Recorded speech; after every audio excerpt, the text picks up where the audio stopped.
ഐഫോണൊക്കെ ആണല്ലോ, കെട്ടുകൾക്കുള്ള സമ്മാനമായിരിക്കില്ലേ? അതിന്റെ മോനക്കുള്ള ആടാ, ഓന്റെ കൊറേ കാലത്ത് ആഗ്രഹമല്ലേ, ഇപ്പളാ മേടിക്കാൻ പറ്റിയത്. അപ്പൊ എല്ലാം അവസാനിപ്പിച്ച് ഞങ്ങൾ പോവാണല്ലേ?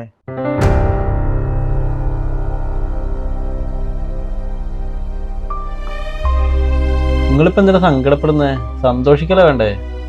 ഇനി ഗൾഫിലേക്ക് ഒരു തിരിച്ചുവരവില്ല. നിങ്ങൾ ആര് നാട്ടിൽ വന്നാലും എന്റെ അടുത്തേക്ക് വരണം കേട്ടോ, എന്നെ വിളിക്കണം കേട്ടോ. അബ്ദുക്ക, ആ ഞാനൊന്ന് മയങ്ങി, നല്ല യാത്രാക്ഷണം ഉണ്ടായിരുന്നു. അബ്ദുക്ക റൂമെത്തി, നിങ്ങൾ ഇറങ്ങ.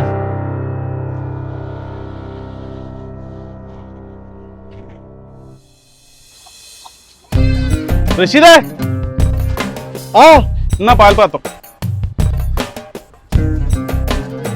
പിന്നെ ഷെബീർക്ക, എന്നെ കൊണ്ട് ഒറ്റയ്ക്ക് ഇവിടുത്തെ പണിയെല്ലാം കൂടി ചെയ്യാവുന്നില്ല. നാട്ടിൽ പോയ ബംഗാളി തിരിച്ചു വരും തോന്നുന്നില്ല. നിങ്ങൾ കഫീലിനോട് പറഞ്ഞിട്ട് എങ്ങനെയും ഒരു പണിക്കാരൻ നോക്കി. ഞാൻ നോക്കട്ടെ, എൻ്റെ അടുത്ത് കഫീൽ പറഞ്ഞിട്ടുണ്ട്. കുറേ ദിവസമായില്ല റൂമിൽ ഇങ്ങനെ ഇരിക്കാൻ തുടങ്ങിയിട്ട്. ഇച്ചോ, ഇത് എന്തെങ്കിലും ഒരു ജോലി റെഡിയാക്കിത്തായി. നിങ്ങളെല്ലാം അവസാനിപ്പിച്ച് നാട്ടിൽ പോയിട്ട് വീണ്ടും ഈ പ്രായത്തിൽ എന്തിനാ അങ്ങ് തിരിച്ചു വന്ന്? നാട്ടിൽ കിട്ടില്ലായിരുന്നല്ലേ എന്തെങ്കിലും ജോലി? ജോലി കഴിച്ചു.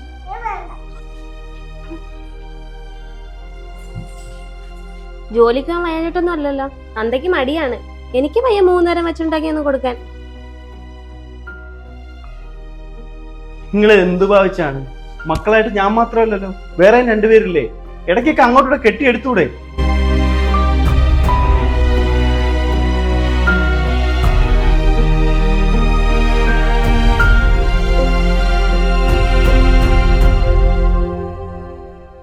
അബ്ദുക്ക, ഈ ചോറ് കഴിക്ക്.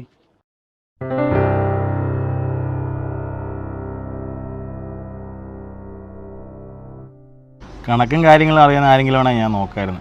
ഈ പ്രായമുള്ള ആളെ വെച്ച് ഞാൻ എന്ത് ചെയ്യാൻ അയച്ചേക്കാ?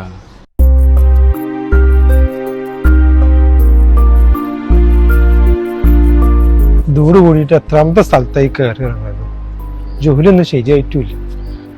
ഒക്കെ ശരിയാവുക്ക, നിങ്ങള് പേടിക്കാതിരിക്കേ. പേടിക്കാനൊന്നുമില്ല ചക്ക, എൻ്റെ അറബിയുടെ ചെറിയൊരു ഫാമാ. ശമ്പളം കറക്റ്റായിട്ട് കിട്ടും. പിന്നെ അങ്ങനത്തെ ജോലി ചെയ്യുന്നതിന് വേറെ നാണക്കേടൊന്നും ഇല്ലല്ലോ. എന്ത് നടക്കരുത്, എല്ലാ ജോലിക്കും അതിൻ്റെതായ മാന്യതല്ലേ. അത് ശരി. അപ്പൊ അങ്ങനെയാണ് നിങ്ങൾ ഇവിടെ എത്തിയത് അല്ലേ?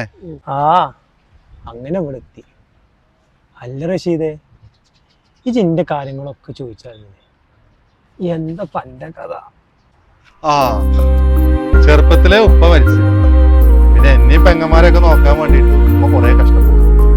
അവരൊക്കെ നോക്കാൻ വേണ്ടിയിട്ട് ഇങ്ങോട്ട് വിമാനം കയറിയത്. ഈ പെങ്ങന്മാരെ കെട്ടിച്ചാല് കുറച്ച് കടൊക്കെ ഉണ്ട്, ഒക്കെ തീർത്തിട്ട് വേണം നാട്ടിൽ പോവാന്.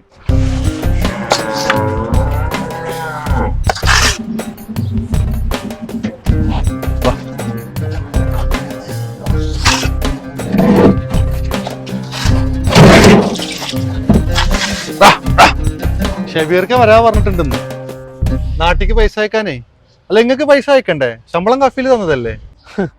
നാട്ടിലേക്കോ പൈസ അയക്കാൻ 10-30 കൊല്ലം ഞാൻ ഇവിടെ കഷ്ടപ്പെട്ട എൻ്റെ പൈസ മുഴുവൻ ഞാൻ എൻ്റെ നാട്ടിലേക്ക് അയച്ചു കൊടുത്തു.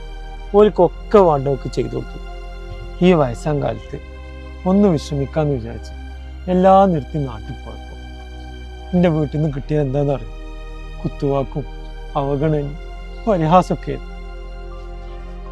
ഇനി കിട്ടണ പൈസ ഇക്ക് വേണ്ടിയിട്ട് ജീവിക്കാൻ ഞാൻ മാറ്റി വെക്കും.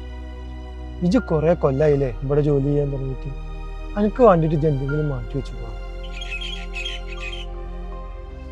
ഒന്നും മാറ്റി വെച്ചിട്ടില്ല റഷീദേ, ഇനിയും വൈകിട്ടില്ല. നമ്മൾ ഈ കുടുംബത്തിന് വേണ്ടിയിട്ട് ഈ ഗൾഫിൽ വന്ന് ഇവിടെ കഷ്ടപ്പെടുമ്പോൾ കുറച്ചെന്തെങ്കിലും നമ്മൾ മാറ്റി വെക്കണം. അവസാനം പണം കായ്ക്കാത്ത മരമാകുമ്പോൾ നമ്മളെ ആർക്കും വേണ്ടതാവും. നാട്ടിൽ വൃദ്ധസദനങ്ങളിൽ നമ്മളെ പോലുള്ളവർ പെരുകിക്കൊണ്ടേയിരിക്കും.